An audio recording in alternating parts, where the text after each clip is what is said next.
Hey, what's up guys, Jim the Game Guru. Here in this video I'm going to be going over some Fast RMX gameplay for the Nintendo Switch. If you're new to this channel and you like this video, please like and please subscribe. Any subscription greatly helps my channel grow. Thank you. Alright, so Fast RMX. Best way to describe this game is it's kind of a blend of futuristic racing with like Wipeout, maybe some F-Zero, and given with the flavor of a little bit of like Daytona USA back in the day. When Daytona USA came out, it was big in the arcades.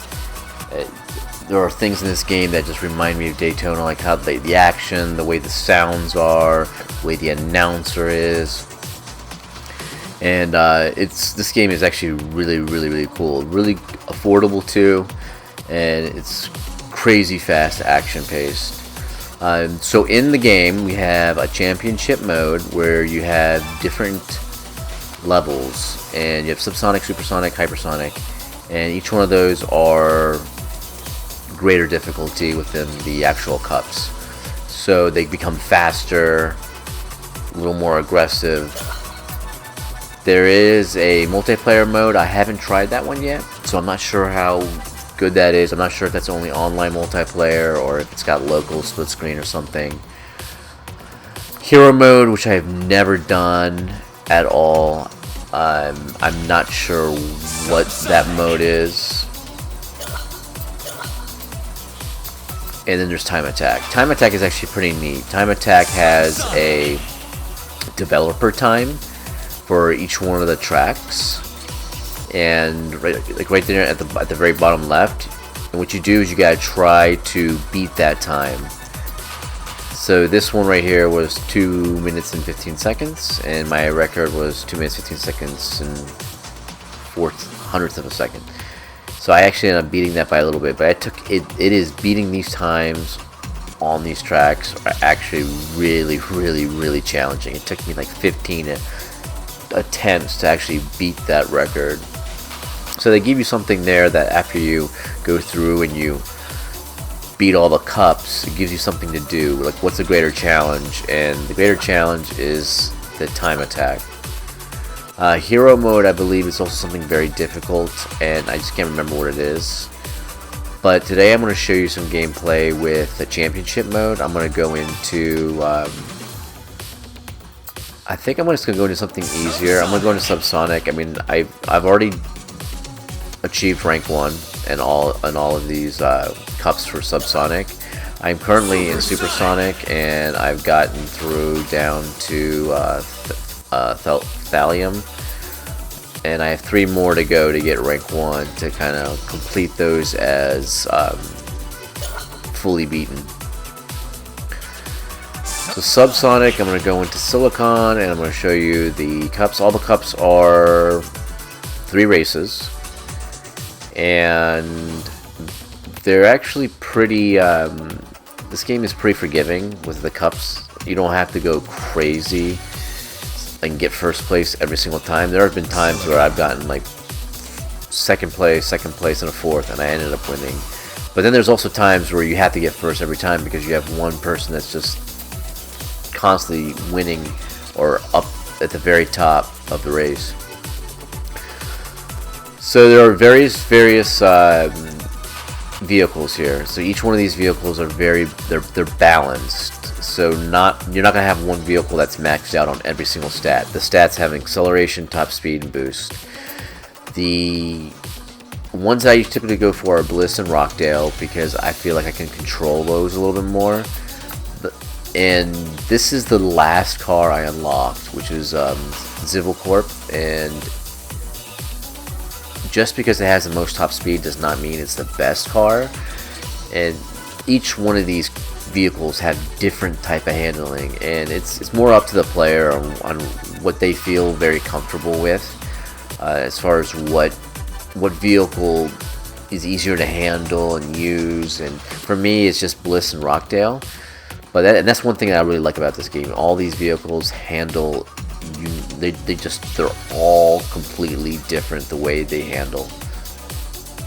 I'm gonna go with Bliss. I actually like Bliss and Rockdale a lot, and Bliss just has a little bit more speed, which makes it a little easier, especially on courses that are a little more wide open.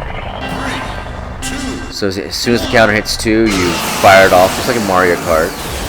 The left and right triggers are to lean your vehicle left and right to make the turns.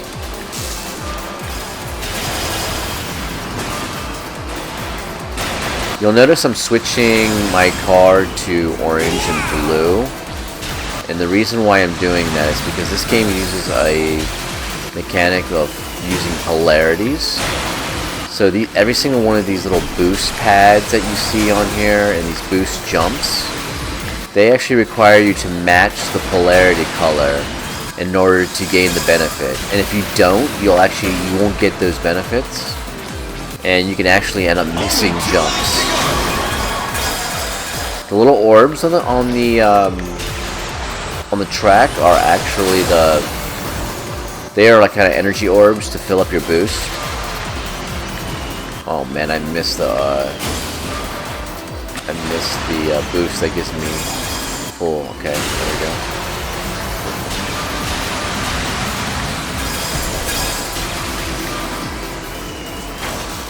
There's a lot of good race games for the Nintendo Switch, and I feel like this one is definitely one of the best. It's a shame that it's not really talked about too much. I feel like some of the other racers, especially the kart racers, are the ones that typically are discussed a lot with Switch race games. I think one of the caveats to this game that's probably why a lot of people don't really talk about it is that there's no real story to it, no characters, nothing to really draw you in, because it's so arcade. I mean, this game is very arcade, and you can tell by the sounds. If they had something with like characters and story, I feel like that would just add to the game so much. Whoops. You reached first place. And the other thing this game it has that is not really friendly to, especially to people who are kind of novice to racing games, is that it's very brutal. It can be very brutal. It's so fast, so crazy, and there's a lot of rubber banding in this game with a lot of the AI, and it's really, really hard to stay in first place. The minute you get in first place, you have to keep going, just keep going, keep boosting like crazy. Because if you don't, if you're not boosting all the time, you'll never end up winning in the race.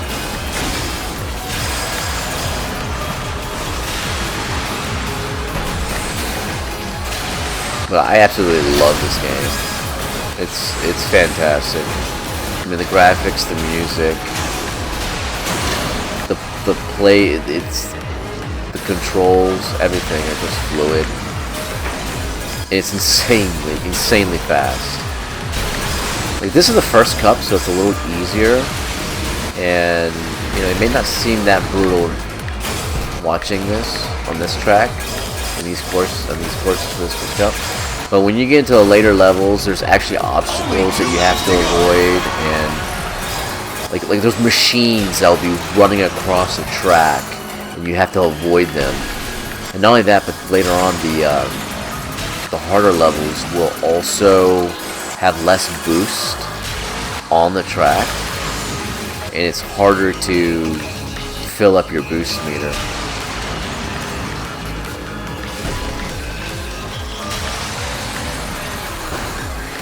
I mean, you just can see how awesome it is. And that's no F-Zero, but we've been waiting for an F-Zero for a long time. At least I have. I would love to see a new F-Zero. Oh wow, I let off the gas there thinking it was over.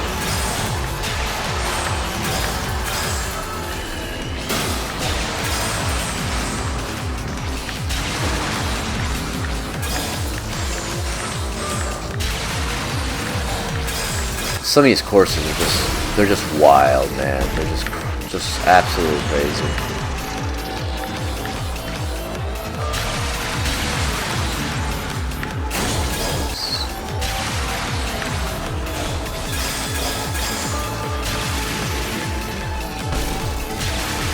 You don't have to get, when you go for the championships, and there's like a percentile on the championships for completion. I don't think you have to actually get first place to complete. I believe it's just getting third place or higher. I mean, the ultimate goal is you want to get 100% on your championships completions. Welcome.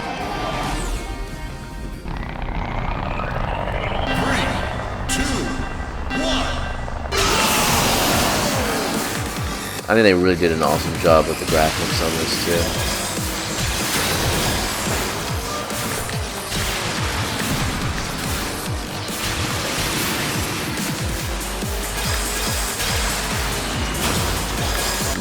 This one actually might be a little up, yeah.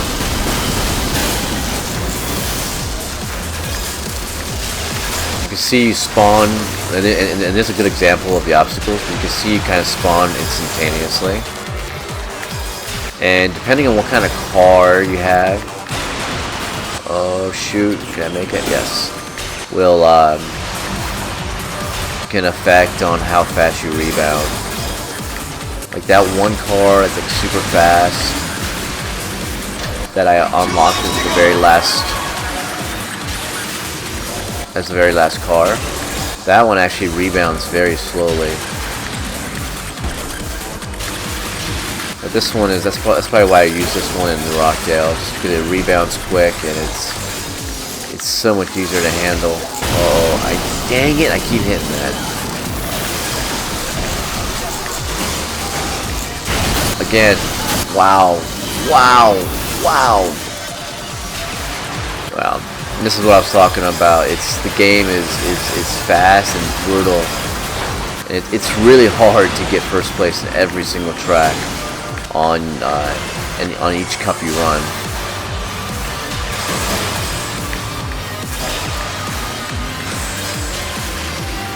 See if I can do it. Final lap, I might be able to do it. Let's see.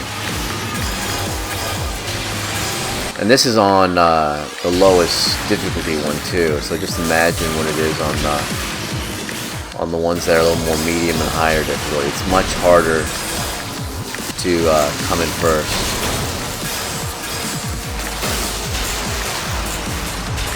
Add those logos around the side.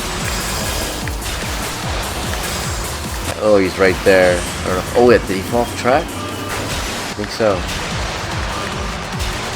Oh, but I don't have any boost.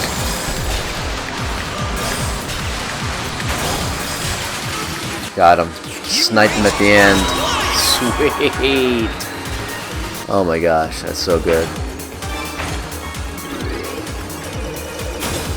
And let's see what I get. Yeah, I blew it out by 10 points.